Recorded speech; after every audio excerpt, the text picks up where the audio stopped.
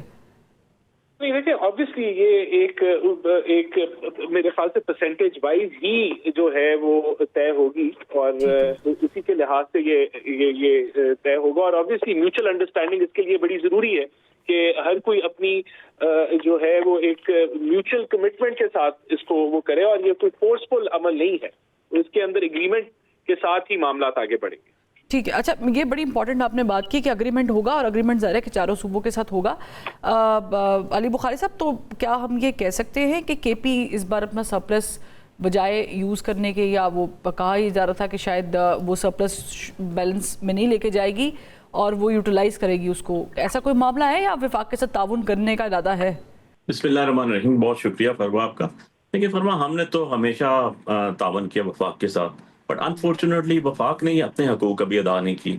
آپ دیکھیں کہ ہماری طرف تو وفاق کی کوئی چیز بیلنس میں نہیں آتی، لیکن جب صوبے کی بات کرتے ہیں، چاہے وہ NFC ایوارڈ کی بات کریں یا XYZ اور کسی چیز کی بات کریں، تو ساری کی ساری جو بیلنس شیٹ آتی ہے وہ تو نکلتی ہے فیڈرل کی طرف سے.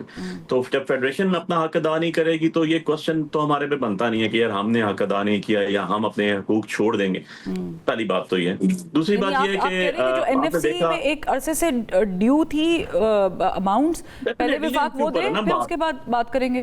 اچھا وہ ایک چیز یہ بھی ہے. دوسرا آپ نے جب نیشنل ایکشن پلان بنایا اس کے مطابق جب آپ نے اپنی وار کے اندر ہم گئے، افغان بارڈر کی بات کر رہا ہوں اور جو ہمارے لوکل سیٹ اپ کے اندر ایشوز تھے ڈسپلیس پرسن سے لے کے سارے، تو اس کے اندر بھی ایک کوانٹٹی، ایک کوالٹی، ایک اماؤنٹ طے ہوئی تھی جو آج تک ڈیلیور نہیں ہوئی وفاق کی طرف سے. تو برڈن آف پروف جو ہے وہ تو ان کے اوپر ہے نا، ہمارے شولڈرز پہ تو ہے نہیں.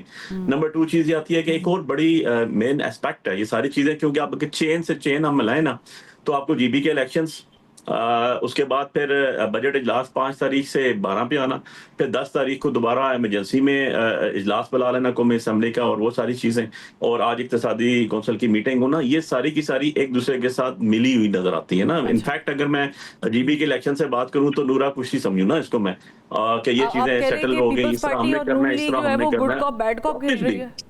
ہاں گڈ کاپ بیڈ کاپ کھیل رہی ہیں. اوبیسلی اس میں نے تو آپ کو چین ٹو چین ملائی ہے نا. یا تو مجھے اس کو ڈینائی کر دیں کہ جی یہ ساری چیزیں وقوعات یا واقعہ میں نے پاس سے بنا لی ہیں، نہیں، یہ ٹروتھ ہے. اور جب ٹروتھ ہو جاتا ہے، ایک چیز آ جاتی ہے، اس کو آپ پروف آف جو برڈن ہے وہ آپ کا چلا گیا گورنمنٹ کے اوپر، سٹنگ گورنمنٹ کے اوپر. اسی کے الائنس ہے پیپلز پارٹی، ان کی تقاریر سنیں اور جو پروگرامنگز چل رہی ہیں، جو ڈیٹس دی گئی، میں نے جیسے دوبارہ ریپیٹ کرتا ہوں، 5 تاریخ کو بجٹ اجلاس تھا، 12 پہ چلا جاتا ہے. 7 کو الیکشن ہو جاتے ہیں جی بی کے، 10 کو دوبارہ ہنگامی اجلاس طلب کر لیا جاتا ہے اور اس کے بعد اقتصادی کونسل کی میٹنگز ہو جاتی ہیں. تو ساری چیزیں یہ جو ہے نا انٹر لنکڈ ہے ود ان سب چیزوں کے ساتھ. مور ایور آپ دیکھیں گے یہ پچھلے 4 سال کو میں لے آتا ہوں، تو یہ جو ہائبرڈ نظام ہے نا، جس کو یہ ہائبرڈ نظام اور بڑا فراخ دلی سے اور خوش دلی سے کہتے تھے، یہ پاکستان کی تاریخ کا فلاپ ترین عرصہ گزرا ہے. میں اپنی بات نہیں کر رہا ہوں، اکانومسٹ کی بات کر رہا ہوں، جو آپ لوگوں کے پروگرام میں بیٹھ کے بات کر رہے ہوتے ہیں کہ 1947 to 2026 یہ 4 سال پاکستان کی معیشت کا بدترین سال رہے ہیں. میں اپنی بات نہیں کر رہا ہوں، دوبارہ اس کو اگر میں فیکٹس اینڈ فگرز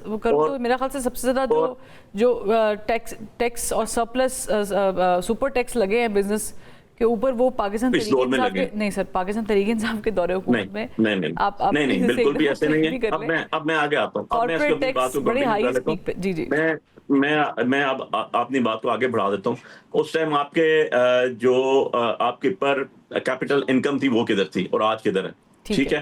اس کے بعد آپ پرائسز پہ لے کر آ جاتا ہوں. اب آپ نے ایک بات کی میں اس کو آگے لے جاتا ہوں. میں اپنی بات نہیں کی، میں واپس آتی ہوں. میں صرف اپنی چیز ایڈ کر دوں، میں نے اپنے الفاظ کوڈ نہیں کیے تھے، میں نے اکانومسٹ کے الفاظ کوڈ کیے تھے. اور اب تو میں کہتا ہوں کہ آپ کو ہائبرڈ سے ایک سٹیپ آگے چلنا پڑے گا، تو آپ کو ای وی سسٹم پہ لے کے آنا پڑے گا. One more thing which I would like to add here as a Pakistani, یہ ہمیں 1 پیج کی ضرورت نہیں ہے، ہمیں سنگل پیج پہ ہونے کی ضرورت نہیں ہے. ہمیں ضرورت ہے اپنے لیگل آربٹس میں رہ کے کام کرنے کی. چیزیں آٹومیٹکلی صحیح ہو جائیں گی. عوام کی حکومت ہوگی، عوام حکومت کرے، جس کو لے کر آئے وہ بیٹھے گا، وہ عوامی پالیسیز بنائے گا، ملک آگے چلے گا. نہیں اگر بنا سکے گا، لوگ اس کو ریجیکٹ کریں گے، دوسرے کو لے کر آئے گا. الٹیمیٹلی ہمیں ای وی سسٹم کی بھی ضرورت نہیں پڑے گی، کیونکہ اب تو ای وی سسٹم ٹھیک ہے. ایک بریک لیتے ہیں، بریک سے جب واپس آئیں گے تو پھر اس موضوع کو مزید ڈسکس کریں گے.